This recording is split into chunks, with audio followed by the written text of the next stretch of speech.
ඔයාගේ අතේ තියෙන ෆෝන් එක විතරක් යූස් කරලා ට්‍රේඩින් වලින් දවසට රුපියල් 5000ක් ගන්න කැමති නම් මේ වීඩියෝ එක ස්කිප් කරන්න එපා. ඉතින් ඒ වගේ දෙයක් කිව්වොත් නම් ඕගොල්ලෝ අනිවාර්යයෙන්ම වීඩියෝ එක ඉවරනකම්ම බලනවා. ඉතින් ඒ වගේ දේවල් වලට රැවටිලා තමයි ගොඩක් අය ට්‍රේඩින් පටන් අරන් ට්‍රේඩින් වලින් ඉක්මනටම අයින් වෙන්නේ. ඉතින් ඒක තාම පැත්තකට දාලා අද අපි ඉගෙන ගමු. ඔයාට ඕඩර් ෆ්ලෝ ට්‍රේඩින් වලදී වැදගත් වෙන concepts කිහිපයක්. අපි බලමු CVD, delta, open interest කියන තුන price එකත් එක්ක කොහොමද අපි රීඩ් කරන්න කියලා. හරි මේ chart එක වලට බලා ගන්න පුළුවන් price එක, delta, OI එක සහ මාකට් ඉන්ටර්ප්‍රිටේෂන් එක.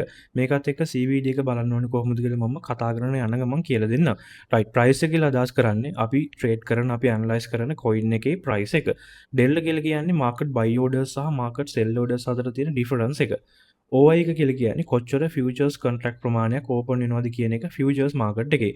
උදාහරණයක් විදිහට ඔයා future trading කරද්දී ඔයා futures market එකේ අපි හිතමු bitcoin එකට ඔයා long trade එකක් open කරනවා නම් එතනදී ඔයාගේ trade එක execute කරන්න ඔයාට short trade එකක් match වෙන්න ඕනේ.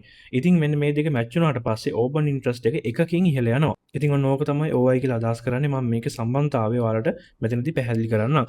right අපි පළවෙනි එක බලමු price එක up වෙන ගමන් deltaත් up වෙනවා නම් deltaත් positive වෙනවා නම් open interest එකත් ඉහළ යනවා නම් මේකෙන් අදහස් කරන්නේ new long push in the price. අන්න එතනදී මාකට් එක buy වෙනවා අනිවාර්යයෙන්ම. මොකද අලුත් long contracts open වෙනවා කියන එක. මෙතනදී delta එක සහ CVD එක check කරාට පස්සේ අපිට බලා ගන්න පුළුවන් aggressive part එක කවුද කියන එක.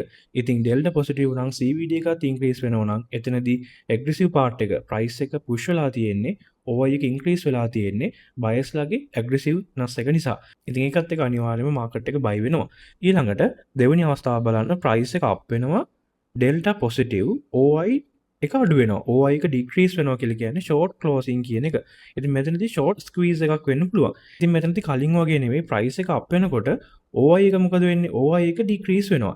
ඉතින් මේකෙන් අදහස් කරන්නේ අලුත් long contract open කරලා නැහැ. තියෙන contracts ටික close වෙනවා කියන එක.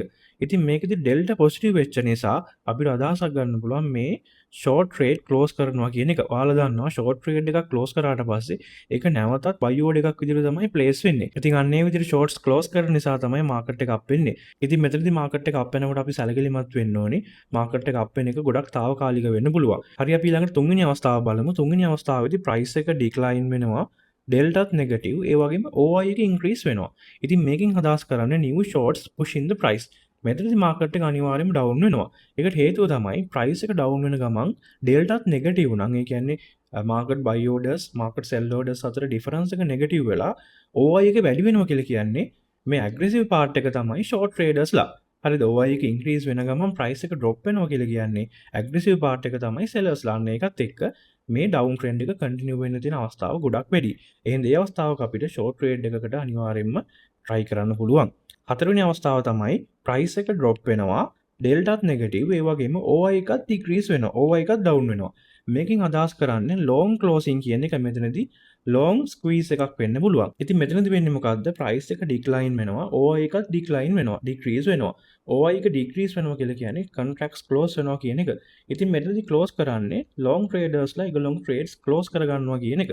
long traders ලා යාළුවගේ trade close කරගන්නකොට ඒක වැටෙන්නේ sell order එකක් විදියට.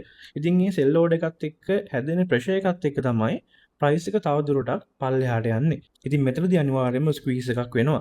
ඒ වගේම මම මෙතනදී මතක තියාගන්න ඕනි price එක drop වෙන එක తాවකාලික වෙන්න පුළුවන්. ඉතින් මම මෙතනදී අවස්ථා හතරක් කතා කරා. මීට අමතරව මම සම්පූර්ණ document එකක් හදලා තියෙනවා. CVD, price, delta, open interest, spot volume මේ හැම එකක්ම include කරලා.